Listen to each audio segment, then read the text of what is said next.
So today's question comes from Carmen, and she asks, how do you deal with emotional verbal aggression behavior from your spouse? Whew, that's a tough one. Yeah. Well, first and foremost, you want to express to your spouse how that makes you feel. In I statements, you want to let him know, it scares me. It makes me step away from you. It hurts me. It makes us scared for our future. Really let them know how it affects you and how it affects the marriage. Secondly, you might try educating them about anger being a secondary emotion for fear or pain. Carmen, so she's talking about her husband. Every time he's yelling, he's hurt or he's scared. Now that doesn't make that okay, but if he understands that and he can really, then maybe he'll be able to express what hurt his feelings and what scared him. Now that's really tough for men. Men are usually taught in this society, unfortunately, they're allowed two emotions, happiness and anger. Those are the two acceptable male emotions, unfortunately. And so it might be difficult for him to express pain and express fear in that way, but that's really what's going on for him. So I would work on that. And then the other thing too is, and this is so hard for me to say, if there's kids involved in that relationship, verbal abuse and anger and outbursts and rage like that is a form of abuse. It's terrifying for children. It's also teaching them, if they're daughters, that that's okay, and that they can do that to others, and that they can marry someone like that, and if they're sons, that that's what they should be doing and can be doing to their spouse.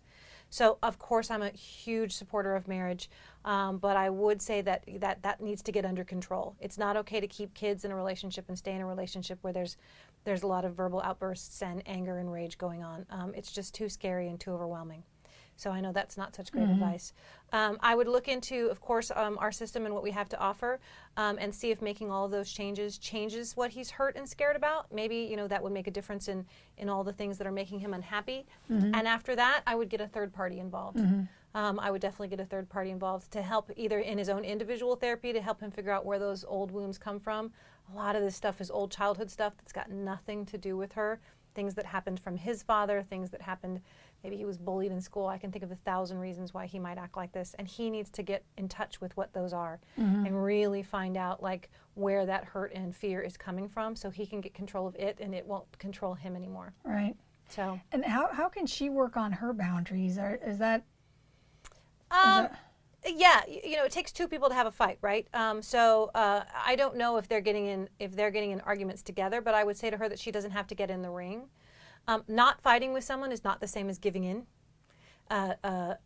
Saying to him, I'm not going to go here with you, I'm not going to fight with you, is not the same thing as saying you're right or you get your way. But she doesn't have to get in the ring either. She doesn't have to fight back. And that maybe she will not escalate the situation in that case. And a lot of times, again, I don't know anything about her husband, but we have to acknowledge the fact that anger feels good.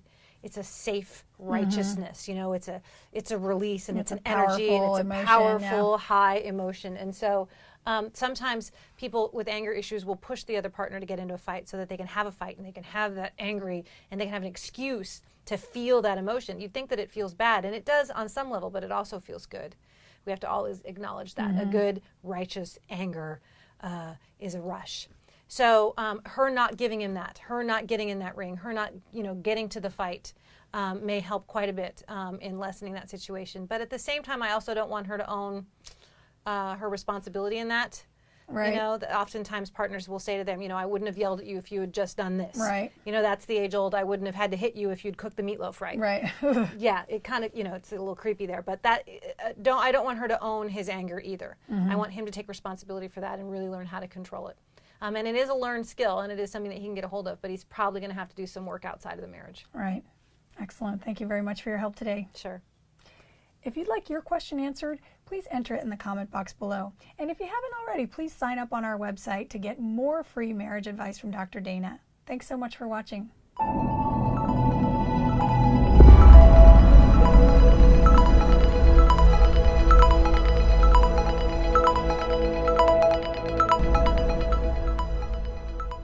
Thank you so much for watching. To get more free marriage help from Dr. Dana, please check out our website at www.strongmarriagenow.com. If you want to know when we post new videos, please subscribe to our YouTube channel by clicking on the link right on this video. If you've got questions for Dr. Dana or just want to share your opinion, please comment below. Dr. Dana's got lots more marriage transforming videos for you. Here are the links to a few that you may want to see. Again, you can click right on the link you see in the video.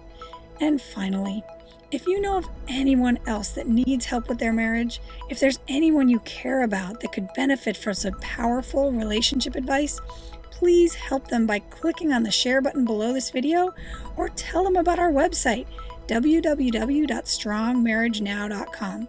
Here are links to even more marriage-saving videos for you. Click on any of these images on the video to check them out. Thanks again for watching.